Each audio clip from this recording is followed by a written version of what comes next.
Hola, hola. Hola, muy buenas tardes. Les queremos invitar a todas las personas que están visitando en este ratito la Furia del Libro a que se acerquen furiosamente al escenario principal para que nos acompañen en la presentación que vamos a tener de la última publicación de Sotán Editores, que es de nuestro amigo Manuel Méndez Martínez. Mi nombre es David Ortiz, yo soy periodista, editor de Tierra Culta, y les queremos invitar muy especialmente a la gente que le gusta la historia, especialmente a quienes les gusta el cómic, a quienes aman también el patrimonio de las zonas desconocidas de Chile, como lo es la región de Atacama, para que se vayan acercando a esta zona, este territorio un poco místico que ocupa gran parte del país y donde en el desierto también hay mucha vida, y eso es parte de lo que vamos a revisar el día de hoy. Así que, bueno, le damos la bienvenida a todas las personas que nos acompañan, y para iniciar les voy a contar quién es Manuel Méndez Martínez y por qué el día de hoy presenta Norte Olvido 1879. Manuel Méndez Martínez, también conocido como Manu con Tinta, es ilustrador, dibujante y diseñador gráfico. Es originario de Copiapó, en la región de Atacama.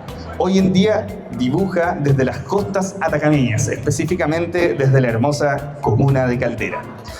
El año 2019 publicó la primera edición de Norte Olvido 1859, la cual tuvo una muy buena recepción del público. El año 2025 también se estuvo presentando en Guadalajara con esta misma publicación. El año 2022 participó en la creación de Voces de Atacama, un libro y exposición de tradición oral ilustrado en linografía, y que pueden conocer también en el stand 144, donde está el stand de la región de Atacama. El año 2025 también publicó la segunda edición de Norte Olvido 1859. También el año 2019 publicó el libro El Minero Rojo, un cuento ilustrado. También ha realizado talleres de cómic y dibujo, incursionando en el muralismo, el graffiti y la autogestión de ferias de artes y oficios junto a la agrupación Quipu de Caldera. En esta tarde le damos un fuerte aplauso a Manuel Méndez Martínez.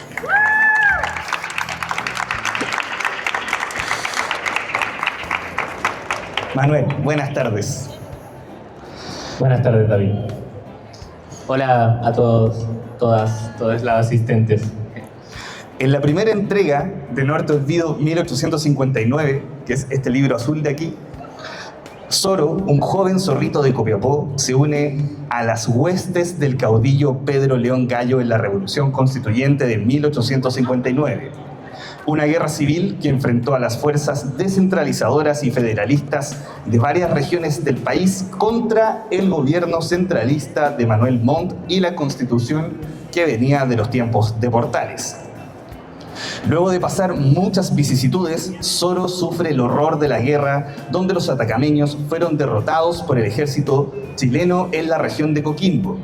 Pasan los años y su hijo participa de la Guerra del Pacífico en 1879. El recuerdo de la guerra de la generación anterior y sus traumas se reactivan en un combate donde la carne de cañón es la gente común y corriente. Cada personaje de Norte Olvido es un animal de la fauna local. Esto es súper importante y le vamos a estar preguntando también a Manuel por qué. Y siguen un estilo de acción similar a un shonen en un manga. Hay un héroe que se debe enfrentar a un viaje muy largo. La guerra parte para el protagonista en Atacama y finaliza en Lima. Algo parecido al viaje que Manuel Méndez Martínez realizó con este cómic, que partió en Atacama y la semana pasada lo llevó hasta la capital de Perú, donde también se estuvo presentando y realizando acciones de investigación y divulgación de esta obra.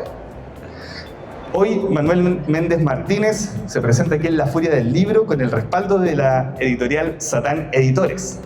Y después de una primera experiencia exitosa, hoy podremos conocer por qué hizo este trabajo tan difícil como dibujar una guerra, dos guerras, en Chile. Manuel Méndez Martínez, ¿cómo estás? Cuéntanos un poco acerca de cuál fue tu primera inspiración para desarrollar Norte Olvido y si nos puedes contar un poco a grandes rasgos de qué se trata estas dos historias y cómo dialogan entre sí. Bueno, muchas gracias, David. Bueno, No te olvido, 1859, el primer libro, parte el 2016 más o menos, 2017, como mi proyecto de título de diseñador gráfico. Y bueno, yo quería abarcar algo sobre la región. Yo estudié acá en Santiago, soy de Copiapó, y quería hacer un proyecto que abarcara las cosas bonitas de la región, los paisajes, la fauna, entre otras cosas. Y creo que un cómic fue algo que me podía dar altas posibilidades desde la ilustración, que es algo a lo que yo me quería especializar. Y bueno, fui a un lanzamiento de un libro que se llama Florido y Desierto, de hecho de Felipe Stay, de Satán Editores, en donde hablaban de hartas historias distintas de Atacama y mencionaban la Revolución Constituyente, y yo encontré que era una historia muy épica para ser contada, para poder relatarse. Y bueno, ahí hubieron varios referentes que llegaron en ese momento, inspiraciones, entre esos Black Sat, un cómic de detectives en los años 50 y estaba contada con animales. Hay un gato negro que es detective y bueno, hay animales de todas las especies y cada especie igual, según sus características, son de alguna etnia o raza. Y lo mismo, no sé, hay otros referentes también que quizás no fueron tan directamente, pero que también usan esta misma forma de relatar, que son Mouse, de Art Spiegelman, y otro que vi también de Rabbits, bueno, no me acuerdo del autor en ese momento. Y bueno, también entre otras series, películas que yo he visto que cuentan una historia en un contexto del pasado, por así decirlo, para no repetir, un contexto histórico, y que te enseña algo. Por ejemplo, no sé, ahora se me viene a la mente Samurai X, Vagabond, o cualquier historia de samurái, te muestran la historia de un Samurai X un samurái cualquiera, un samurái random, exacto, que se ve involucrado dentro de un contexto histórico, y eso te enseña, o uno aprende sin querer algunas cosas de la era Meiji o cualquier, la era Tokugawa. Yo aprendí esas cosas gracias al anime o a este tipo de historia. Bueno, en el cine se usa harto también, y así nace un poco la inspiración que fue dando la idea de No te olvido. Manuel, sobre ese tema, igual es interesante que tu novela, bueno, tú pasaste la experiencia también de participar en la Feria del Libro de Guadalajara el año 2025 y llegaste con una historia que aparentemente es de interés solo para la gente local de Atacama, pero al enfrentarte a un público distinto, también había interés por parte de personas de otros países de Latinoamérica, de personas de otras partes de Chile y de personas de otros continentes incluso, que valoran también como el carácter universal de tu historia. ¿Podrías contar un poco acerca de cuáles son los elementos más universales que tiene que enfrentar Zoro? Por ejemplo, valores como la amistad, la lealtad, la adversidad. Sí, claro. Bueno, Zoro, nuestro protagonista, este zorro, para los que no lo conocen. Claro, yo creo que va en eso que mencionaba recién, que el contexto histórico al final es como una excusa para contar una historia, o una historia que yo al menos pretendo que sea entretenida, que sea agradable y que por eso uno pase a llevar a aprender historia. Y creo que en el primer libro podemos abarcar como la amistad, la lealtad también con sus posturas, ya sea política o con su misma madre, solo que no quiere que sufra, por así decirlo, por él irse a la guerra. Y en el segundo libro, ya quizás, por ejemplo, el primer libro puede ser más como un shonen dentro del manga, el segundo puede ser un poco más seinen, por así decirlo, que como para jóvenes, adolescentes, porque ya ahí abarca otro tipo de... por ejemplo, solo queda con secuelas de la Primera Guerra, obviamente, postraumático y tiene que superar eso, y ahí podemos ver, no sé, el alcoholismo, por ejemplo, que es... Igual Zoro en la segunda es un poco como el protagonista de Apocalipsis Now. Como que tiene los recuerdos de Vietnam, está mal. Sí, algo así, claro. Solo está mal, tiene que superar varias trancas que tiene desde la Primera Guerra, que le ha dado problemas a él, a su familia, y tiene que ir superando eso, sanando la herida, un poquito el camino del héroe. Bueno, ahí entran otros referentes quizás que fui conociendo después también, por ejemplo, el manga de Vagabond, de Vinland Saga, que al menos me han inspirado mucho, especialmente ahora para el tercer libro, que es el desenlace, que es el arco de Lima, en lo que ocurre en Lima. Por eso estuve ahí la semana pasada investigando, nos juntamos con harta gente, historiadores de allá, y les mostramos el libro y también les pareció muy interesante la propuesta. Hay otro elemento que es interesante en términos de contexto de tu novela, de tus dos novelas, Manuel, que en un tiempo donde hemos visto cómo la guerra se reactiva a un nivel que no se había visto hace rato, de manera simultánea, como lo bélico y el contexto del propagandismo que también existe, como por ejemplo del cine norteamericano en favor de las guerras, de todo eso, que suele esconder los horrores de la guerra. ¿Tu novela cómo dialoga con eso? ¿Muestra también esa crudeza? Sí, la idea igual también es humanizar un poco la guerra, verla desde un individuo que se ve involucrado en esto, no desde los caudillos, que sí pueden aparecer como personajes, pero en el fondo dan más contexto que otra cosa, que participar en sí en la trama. Pero por eso mismo tratamos de humanizar al héroe, tratarlo de bajarlo un poco del heroísmo patriota de la guerra, del recuerdo tan nacionalista, y también por eso mismo criticar un poco cómo se hicieron las cosas, cómo la gente fue carne de cañón prácticamente. El batallón de Atacama, de hecho ellos mismos, hay cartas en donde dicen otra vez nos tiran de carnaza. Hasta ellos mismos sabían a lo que iban. Al principio quizás muy contentos y con mucho honor y alegría de ser ellos los que van primero a la batalla, pero posteriormente eso igual les trajo hartas consecuencias y muchas bajas, así que mostramos igual eso, es algo que buscamos, un objetivo al menos del libro. ¿Nos podrías contar un poco de la trama del segundo libro? ¿Cómo se llama el protagonista? ¿Cómo llega al batallón Atacama? ¿Qué es el batallón Atacama y dónde participaron?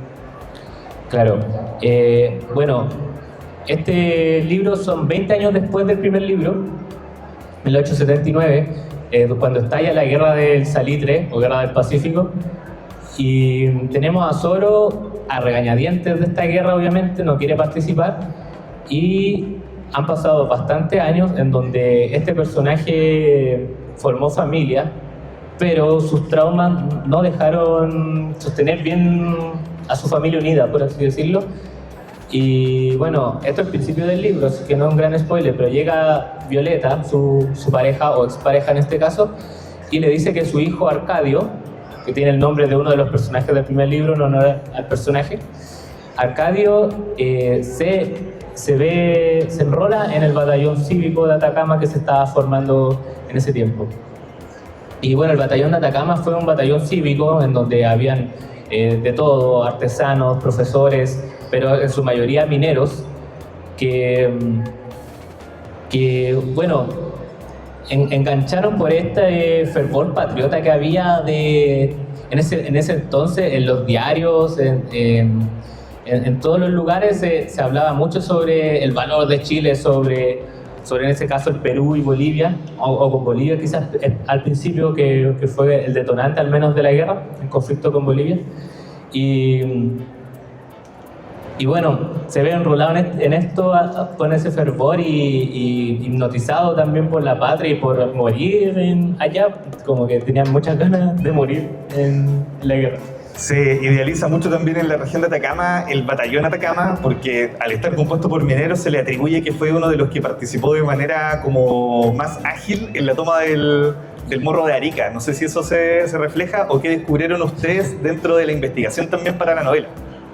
Claro, mira, no estuvo en el Morro de Arica el batallón de Atacama, no participó en esa batalla, pero sí estuvo en varias otras más. En Pisagua, por ejemplo, se hizo el primer desembarco anfibio, bueno, de la era moderna, por así decirlo, además que los vikingos lo hacían muy seguido, pero en las guerras modernas fueron de los primeros desembarcos anfibios que llegaron a atacar una playa para tomársela desde los botes, y ahí el batallón Atacama iba de los primeros, y una característica que tuvieron es que se sacaban las botas para subir mejor, porque están acostumbrados a subir como a pies pelados la playa, y era una playa, Pisagua, que era en la región de Iquique, creo, y bueno, es muy parecido a las playas del norte de donde somos nosotros. Pues similar a la costa de Chañaral, claro, de Caldera. Sí, pues, Chañaral, Caldera. Entonces les resultaba mucho más fácil subir a pies pelados, y eso, no sé, pues, se mostraba ahí. También subieron un cerro de noche, por la parte de atrás de un cerro donde los bolivianos y peruanos jamás pensaron que alguien podía subir eso por detrás, y de alguna forma eran muy ágiles moviéndose en el cerro y en el desierto, así que tenían harto aguante, por así decirlo. Eran como, conocían un poco el tipo de territorio. En ese tiempo los mineros entraban al pique y habían roles como la PID, que tenía un saquito y subían por un palo que se llamaban como los sacados, que eran como los peldaños de una escalera como muy artesanal. ¿Eso influía también como en estas habilidades como especiales que tenían los mineros? Sí, pues totalmente. Todo el capacho, llevar tanto peso en el capacho lleno de roca, de mineral, eso totalmente siempre estuvieron entrenándose para este momento, por así decirlo. Y de hecho hay menciones en el libro también de eso. Uno de los personajes, esto no es nada comparado a llevar 100 kilos en el capacho como por cruzar el desierto, ya que igual tuvieron que cruzar el desierto, fue bastante arduo, pasaron mucha sed, hambre, mucha gente murió también solo viajando en los trayectos, mucho calor de día, mucho frío de noche. Y bueno, la sed también, tuvieron que ahí beber orina, tuvieron que, algo que mostramos igual en el libro, quizás estoy haciendo mucho spoiler, pero son cosas históricas, pero por ejemplo tenían que dejar los metales en la noche, los dejaban como a la intemperie, todo lo que fuera metal, los fusiles, los corvos, los cuchillos, la bayoneta, y en la mañana eso tenía un rocío como que se les pegaba el agua de la atmósfera al metal, y lo chupaban en la mañana para poder tener algo de agua, que no fuera meao. Con eso se hidrataban y no hacían orinoterapia, no era quimera de sobrevivencia. En el primer libro tú ocupas una paleta de colores muy viva. En algunos casos algunas personas lo han comparado con los colores de los minerales. Cuando lo ve como una crisocola, tiene como colores muy prendidos y como que son muy vivos. Y también es un poco los paisajes de Atacama, tú reflejas las tonalidades de los cerros, etc.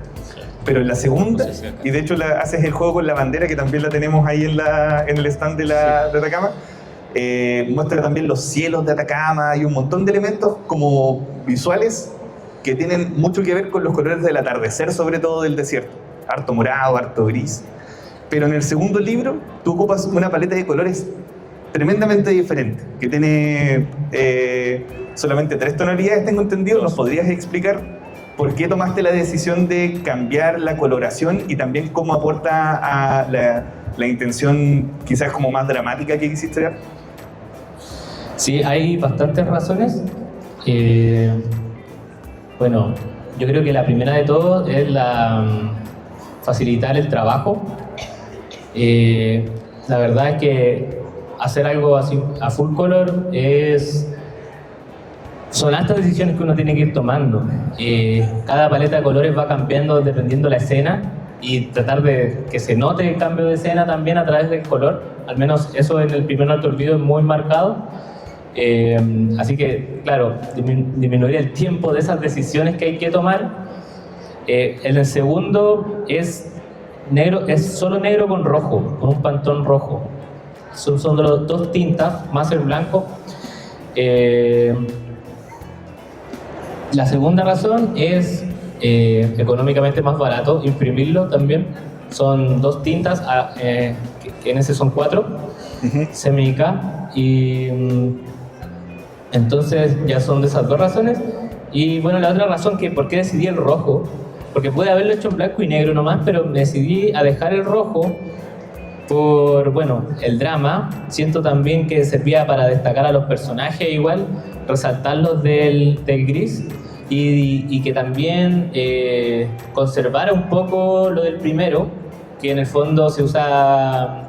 Yo uso texturas de acuarela, aunque no es totalmente digital, pero bueno, casi totalmente digital el primero, pero se usan esas texturas de acuarela, pinceles de acuarela. Entonces en el segundo, en el rojo, podría aprovechar eso, además de destacar el personaje.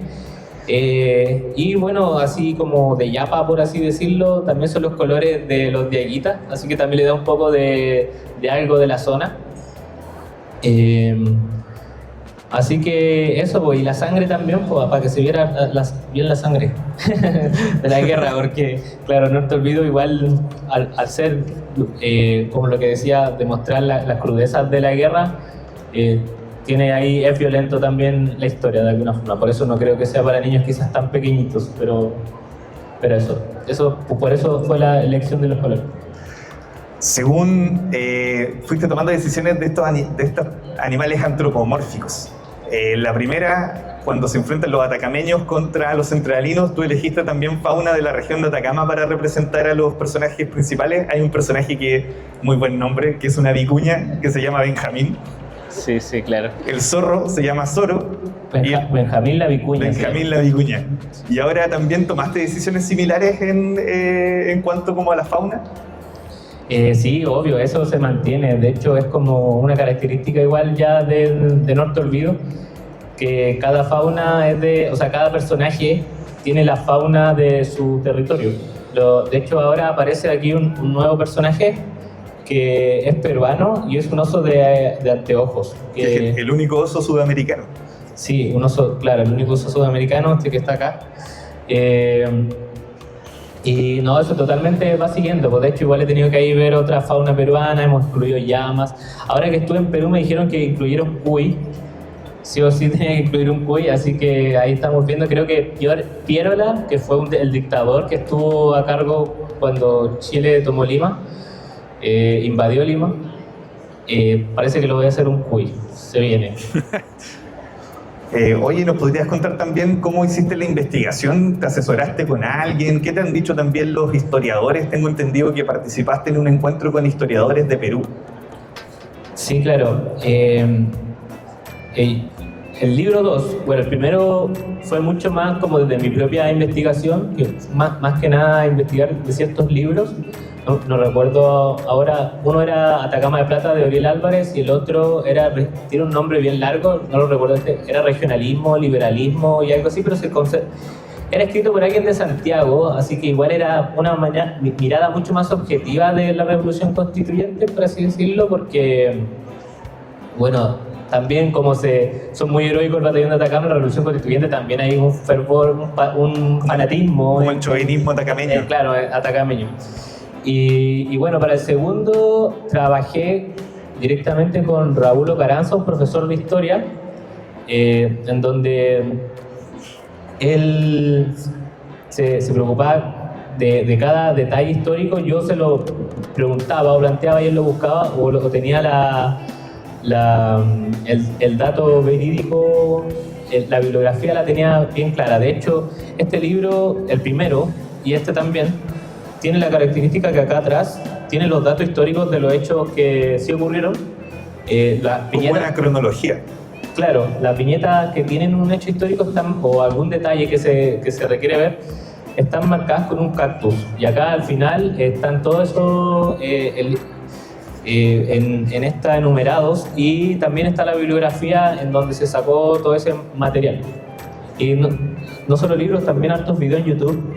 La historia como no te la contaron, de repente hay uno de Klaus 7 que lo estaban funando hace poquito. Pero tiene un buen material ahí audiovisual de los lugares, porque claro, fuimos a Lima, pero no podíamos ir a Pisagua, Tacna, tantos lugares donde estuvo el batallón. ¿Y qué te dijeron los historiadores peruanos cuando se enteraron de esto? Porque ese tema igual sigue generando mucha polémica entre la academia peruana y la academia chilena. Sí, bueno, al menos los historiadores con los que nos reunimos estaban todos con una visión muy objetiva igual de lo que ocurrió y que ojalá no vuelva a ocurrir. También de los errores que cometió Perú.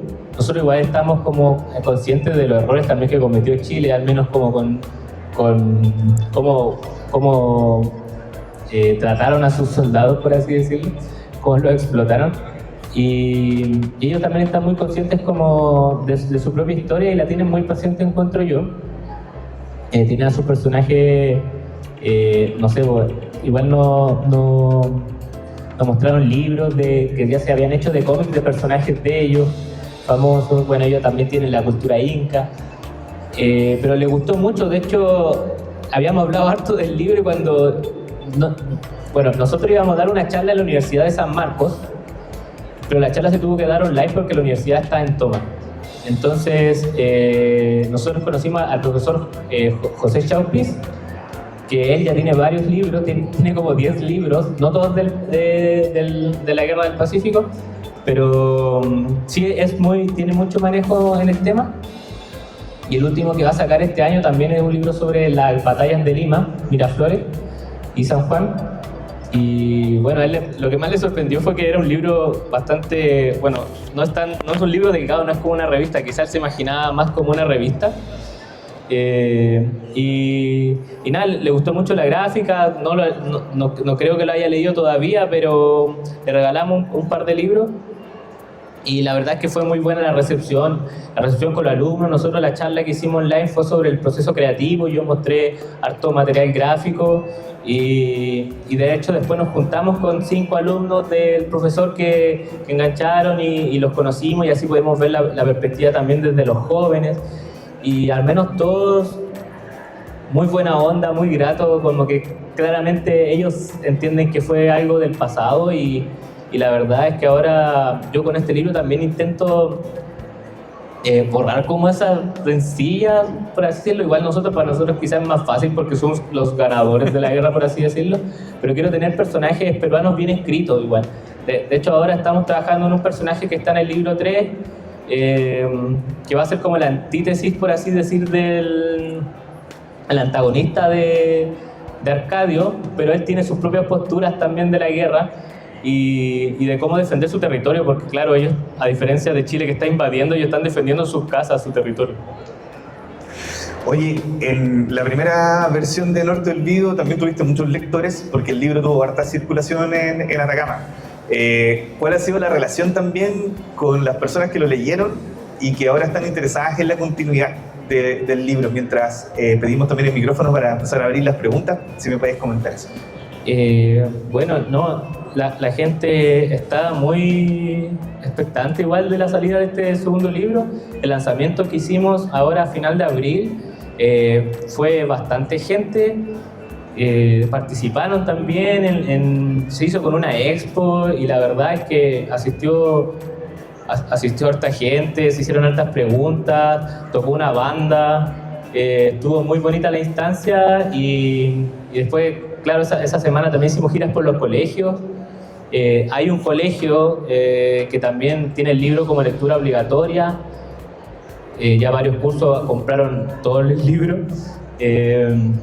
Para todos los niños y también, bueno, se ha usado también como lectura complementaria en el ETP, en otro colegio. El ETP es la antigua escuela de minas, sí, porque es como de 1857 más o menos. Exacto, pero no, muy buena la recepción y también ahora con el segundo libro no he tenido tantas respuestas de si les gustó o no, quizás no les gusta el segundo libro, no me han dicho. pero sí, harta gente ha estado moviéndolo y sí. Vamos a abrir la pregunta. Y la verdad ha sido una respuesta bastante grata y al menos lo que he visto, lo que me han dicho, me han felicitado y yo la verdad muy agradecido también de la recepción y de que se esté usando, los niños lo estén leyendo, los profes también lo estén utilizando, los grandes y chicos también lo lean y no, es genial, al menos la gente ya ha estado muy feliz con el resultado. Oye, queremos abrir el micrófono para que quien quiera hacer algún comentario, preguntas, aprovechen ahora porque después se va a Perú, se va a Copiapó, de vuelta a Manuel Méndez Martínez. Ahí la amiga, su nombre y la pregunta. Hola, ¿qué tal? Soy Alessandra. Bueno, full fanática acá. Buena polera. Sí. Bueno, primero agradecerte. Yo full santiaguina, en verdad, y por cosas, bueno, de pololeo llegué a conocer Copiapó y ahí llegué a la lectura de Norte Olvido. Y en relación justamente a esto que estaban hablando recién de la recepción de Atacama, pero cómo ha sido la recepción en otras regiones, porque personalmente yo no tenía idea como santiaguina de este hecho histórico puntual. Lo conocí estando allá, bueno, en el museo, con tu cómic, y siento que es una historia muy relevante de que en el fondo hubo una guerra interna en Chile que no se sabe. Entonces, ¿cómo ha sido esta recepción quizás en otras partes de Chile? Si hay relación con colegios también. Bueno, yo también le mostré tu libro a un profe de historia también santiaguino y dijo que era como un recurso muy bacán también para enseñar. Entonces, ¿cómo ha sido esa recepción a nivel nacional, digamos? Bueno, muchas gracias. Bueno, yo creo que esta de las primeras presentaciones, quizás tan masiva, por así decirlo, en un espacio como este que hemos hecho de Norte Olvido, el primero lo presentamos cuando estaba saliendo, entonces quizás no era tan conocido en ese momento, pero en general ha sido buena la recepción, especialmente por eso, lo que mencionas, que es una muy buena forma de acercar la historia o incluso literatura a los jóvenes desde algo más entretenido, algo que igual se está leyendo harto cómic, harto manga, se consume en Chile al menos esto, y creo que yo no creo haber inventado de esta forma, solo que claro, lo apliqué con los animales, lo apliqué con esto de tener los datos históricos, porque igual a mí me pasaba que de repente cuando veo una película que tiene algún aspecto histórico, está basada en hechos reales, después igual voy y la googleo y empiezo a ver así qué pasó. Entonces, eso es lo que yo creo que mejor le gusta, o sea, lo que más le gusta a la gente desde un aspecto educativo, de algo que pueda servir, que sea útil, que igual era una de las razones por la que yo quise hacer esto, que fuera algo útil. Y no, bueno, al menos donde lo hemos mostrado ha tenido muy buena recepción. He estado en Coquimbo igual en una feria, la Frijol Mágico, pero no tenía libro en ese momento. Pero al menos donde hemos estado en Vallenar, Caldera, Copiapó, Tierra Amarilla, dentro de la región le ha gustado mucho, incluso aunque no... Este hecho histórico tampoco es muy conocido en la región, claro, como que puede estar en el museo, ciertas partes, pero es bien rebuscado y de hecho por eso también nació la idea del primer libro y de este hecho histórico, porque no se conoce, siendo que fue algo bastante grande que se tomaran todo el norte en ese momento, Atacama y Coquimbo, hasta La Serena se tomaron los soldados constituyentes, y por cambiar, descentralizar la constitución, hacer estados federales, igual es algo grande, por así decirlo. Y está muy, obviamente, borrado y opacado dentro de la historia de Chile en general, que hubo esa sublevación. Duró poco, 2 meses más o menos. Este libro, lo que ocurre en este libro es como 4 meses más o menos todo el libro. El otro, son 2 años prácticamente. Así que claro, fue algo breve, pero siento que fue muy intenso, y al menos incluso en la misma región debiese estar mucho más reconocido por sus pobladores. Así que no, eso. No sé si respondí la pregunta, pero muchas gracias. ¿Otra pregunta? ¿Otra pregunta? Ella se me hace familiar, no sé de dónde. Ella se me hace familiar, pero no sé de dónde. Hola, Patricia por acá. De la pregunta anterior, faltó que respondieras respecto de cómo ha sido la recepción fuera de la... O sea, quizás no quedó tan claro, si es que has podido tener instancias fuera del norte, quizás. También preguntar respecto de cuánto te toma el proceso, o sea, de cuánto tiempo fue el primer libro y el segundo, y cómo los podemos adquirir. Aparte de acá, obviamente. Cuando, si es que lo queremos decir, mira, compra este libro, ¿dónde se puede adquirir? Gracias. Claro, muchas gracias. Bueno, lo de la recepción en otras regiones, no lo hemos presentado en otras regiones. Yo creo que esta es la primera vez, así que díganme ustedes si hay buena recepción. Sí, claro, lo hemos presentado dentro de la región principalmente, como esto es gracias a un fondar regional del Ministerio de la Cultura, el Arte y el Patrimonio. Muchas gracias si están escuchando por ahí. Pero no hemos tenido la suerte de presentarlo en otras regiones aún. Al principio, como decía, lo presentamos acá en Santiago, pero fue como cuando estábamos partiendo y fue muy chiquitito igual, fue muy íntimo la instancia, así que no... Y la verdad es que varios de esos eran mis amigos, como que... así que... Poco objetivo. Es un poco objetivo la recepción, así que ojalá ahora, de aquí en adelante, podamos mostrarlo en más lugares. Y lo que me mencionabas, ¿cuánto me toma el tiempo? Bueno, el primer libro contiene 4 capítulos. Y esos 4 capítulos, el primero yo lo creé durante mi proyecto de título, entonces igual fue un año que yo me demoré en eso, en crear los personajes, crear como el mundo, el lore, que como dicen ahora, de Norte Olvido. Y luego nos adjudicamos el fondo y fue un año más en sacar con los otros 3 capítulos el libro en total. De hecho, el primer capítulo está hecho en tinta a mano, con tiralínea, pincel, y luego escaneado y pintado por Photoshop con las texturas. Y ya como el otro fue un fondo, pude adquirir un iPad en donde fui trabajándolo ya todo digital. Que principalmente, aunque sea mucho más romántico, por así decirlo, pintar a mano, es mucho más rápido hacerlo digitalmente, así que agotamos tiempo. Y eso fue, por eso yo creo que 2 años este libro, por así decirlo, en crear todo el mundo, el primer capítulo y luego el resto. Y ese también fueron 2 años, porque nos ganamos un fondo. Yo pude hacer esos son 2 arcos, por así decirlo, y también hice el primer arco y también pude crear como el universo, el estilo gráfico del segundo libro, que me tomó más tiempo. Y ya el segundo fondo teníamos para poder imprimirlo, así que ahí juntamos los 2 arcos y sacamos este segundo libro que abarca desde Caldera a Tacna. Y el arco 3, que es el que también ya lo adjudicamos, estamos preparándolo, es sobre el arco de Lima, que son las 2 batallas que fueron en Lima, en donde va a estar el desenlace de la familia de estos zorritos, por así decirlo. Esperamos de esta forma hacer la trilogía y cerrar esta historia de Norte Olvido, porque siento que con lo que he explicado hoy día, igual Norte Olvido da para harto. Puede ser cualquier hecho histórico que queramos contar de alguna forma más entretenida, crear una historia dentro de este contexto, y se puede seguir haciendo. Es como la vieja confiable probablemente que yo tenga después cuando no tenga trabajo.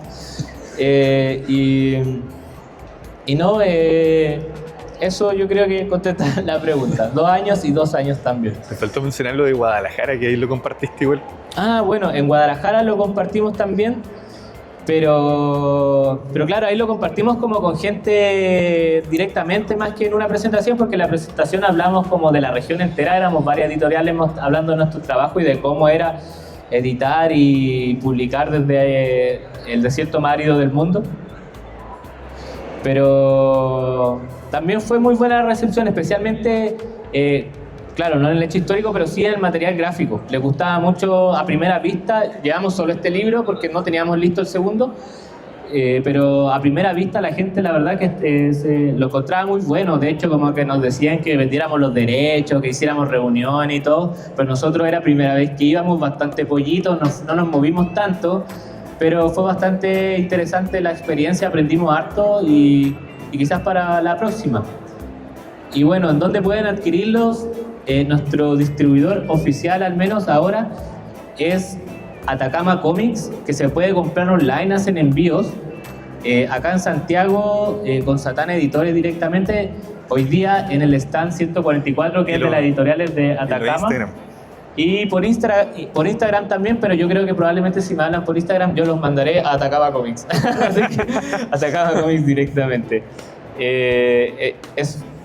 Gracias. Todavía nos queda tiempo. ¿Alguna otra pregunta? Hola, ¿qué tal, hermano? Hola. Yo también soy copepino, así que increíble trabajo que estás haciendo. Y quizás ya adelantándome, como, bueno, lanzaste un libro, hay que seguir pensando quizás, pero mi consulta es como, siguientes libros, ¿vamos a seguir avanzando la historia de Atacama? O quizás retroceder, como, no sé, pasado más arqueológico, quizás también, cuando llega el Inca al Atacama, que también es algo, un proceso muy violento, o Diego de Almagro también cuando pasa por ahí. ¿Qué ideas tienes? Quizás, spoiler, no sé. Claro, hay bastante material para poder crear. Mira, así como himnos más antiguos no se me ha ocurrido nada, la verdad, como algo así más antiguo. De hecho, había pensado en un spin-off de uno de los personajes Arcadio del primer libro, que siento que es un personaje bastante interesante, que uno ya lo ve y como que el personaje ya trae una historia, uno lo ve y dice, no, este ha vivido, este tiene calle, como diría la mi austral. Un spin-off de la Guerra de Confederación Perú-Boliviano que no se recuerda mucho, pero más que nada para mostrar también contexto, pero más que nada por entretención del personaje, de hacer una historia. Había pensado, esto totalmente así como, había pensado basarme un poco en unos OVAs de Samurai X antiguos que hay, que son de cuando él era Batusai, cuando era el destajador, el asesino, y este también por personaje así, que se enamoraba de una profesora que le enseña a leer en esos tiempos, una profesora de lenguaje que le enseña a leer, la profe escritora, y con un final dramático obviamente, como es Norte Olvido. Pero entre otros hechos históricos me ha interesado, hay algunas matanzas que son en El Salvador y en Potrerillo, no sé si son dos distintas, ¿cierto? Sí. Bueno, hay un compañero que debe estar por ahí, el René Cerda. René Cerda debe estar por ahí, que él tiene ahí sus libros sobre eso mismo, y creo que eso es algo bastante interesante porque es algo más que no se sabe, no se conoce tanto, y es como otra injusticia también supongo del gobierno de turno. Del gobierno de Frei Montalva. De Frei Montalva, aquí me confirma. Y bueno, eso más que nada en ideas, como que está también la guerra civil del 1891. Que tuvo el combate naval de Caldera. Tuvo el combate naval de Caldera, donde se hundió el Blanco Encalada. El Blanco Encalada, de hecho ese también está interesante. Pero claro, da para mucho. Esa semana ha ocurrido así por lo pronto, pero pues el tiempo lo dirá, lo que vuelva. Cuando termine esto, descansar un rato y después retomar, no te olvido de nuevo, la vieja confiable. Más preguntas, tenemos ¿Más preguntas? ¿Estamos? Yo tengo una. Hay una. Yo tengo una pregunta que el otro día fue como el típico, más que un comentario, una sugerencia. No, más que una pregunta es un comentario. Esa era una sugerencia de cuáles eran los personajes para un live action de Norte Olvido. Los actores. Bueno, Benjamín Vicuña, ojalá, como Benjamín la Vicuña. Pedro Pascal como Pedro León Gallo. No, la verdad no sé. Es una buena pregunta como para el chiste, pero Zoro, no sé qué actor se imaginan ¿quién se imaginan de Zoro? ¿Qué podría ser Zoro? Timothy Chalamet. ¿Cómo se llama el hijo del chingao? Peyuco, no sé, Peyuco. Álvaro Rudolfi. Ojalá Pancho Melo también podría participar. Sí, Pancho Melo sería genial como un personaje. Quizás Juan Martín en el segundo libro. No sé, da para mucho igual. Oye, les queremos invitar a que sigan en redes sociales las siguientes cuentas: @norteolvido, donde también está Manuel publicando todo el trabajo que se ha realizado. Ahí pueden conocer también como la elaboración de las imágenes, también los bosquejos, y también pueden ir disfrutando de algunas escenas de acción y las viñetas también de Norte Olvido. Sí, de hecho, estos fondos igual tienen harto de difusión, entonces en los Instagram vamos soltando el cómic. De hecho, el cómic, yo sé que esto es la furia del libro y la idea son los libros, pero está de libre acceso la historia para leerla. Yo sé que todos prefieren comprar el libro en Satán Editores, en el stand, pero el libro también está online en norteolvido.cl, especialmente cuando se trata para material de colegios. Es mucho más fácil que los niños lo puedan adquirir. Sí, como... ¿Asimilar? Tener contacto ahí con el libro, con la historia, con poder leerlo dentro de la página web. Así que si algún profesor se motiva ahí con eso, ya sea el lenguaje o una historia, está el libro para libre disposición. También tu cuenta, Manuel, @manumanu con tinta, donde pueden conocer tu trabajo. Si nos puedes también un poco mencionar de otras obras en las que has participado y también de algunos trabajos extras que tú realizas en ilustración. Bueno, sí, actualmente, además de Norte Olvido, estamos trabajando con Graffiti Atacama, que es una agrupación de allá, que la creó Hayes Mitchell, la fundó junto a la AFRI. y bueno, con ellos estamos, son proyectos de murales en la población del Palomar, y los otros son un programa en colegios que el Hayes está ahí en los colegios. Yo voy como de visita, por así decirlo, a las clases, hacemos un taller de una clase y con eso estamos, ya que igual yo allá en el norte me he motivado harto con el mural, conociendo a cabros que grafitean, que se han movido igual harto con eventos de graffiti.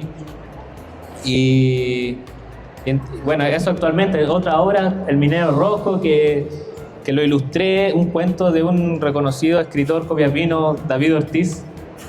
Su cuento está ilustrado por mí, El Minero Rojo. Bueno, Voces de Atacama que mencionaste, que está hecho con grabado.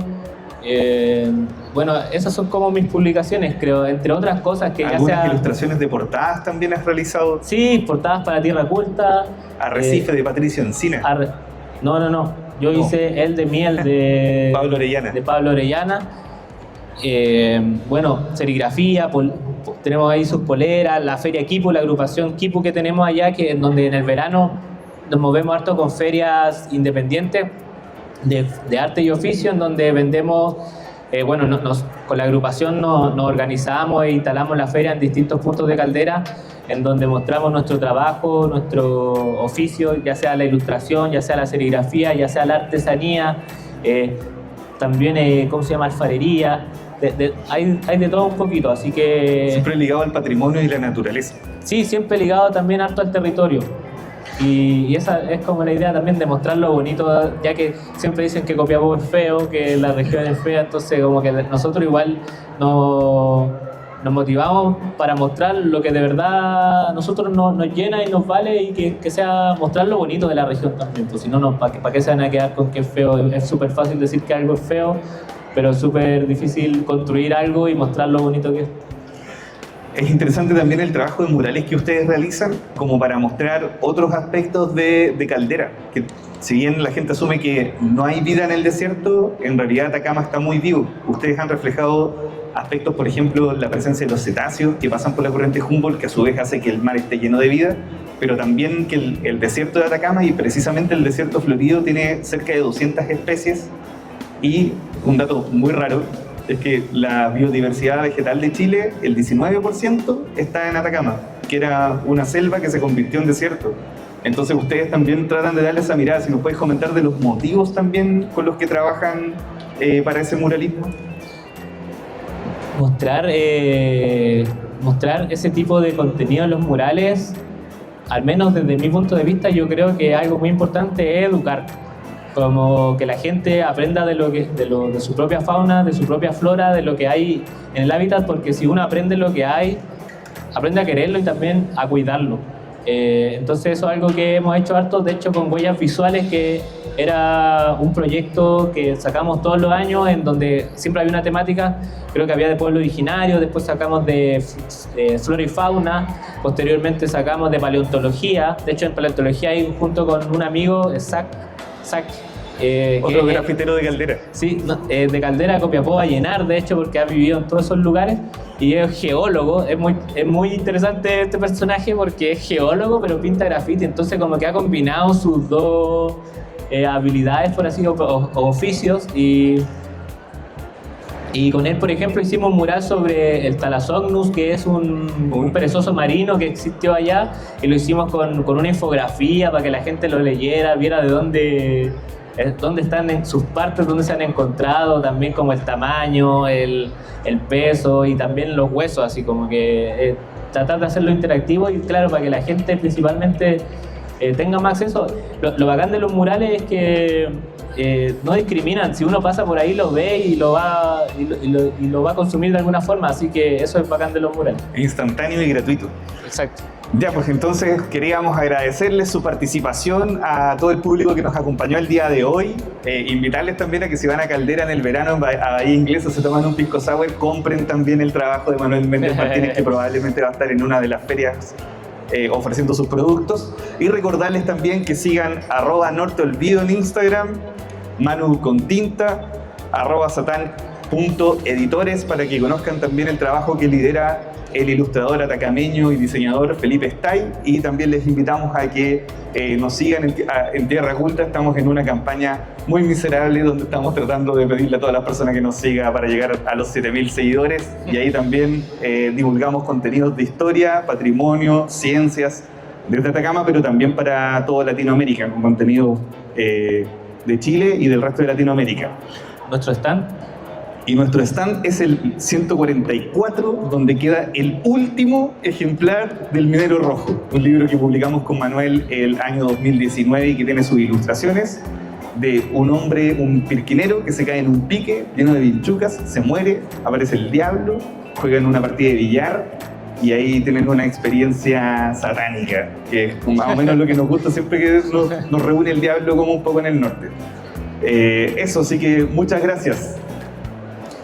Gracias a todos por asistir y quedarse.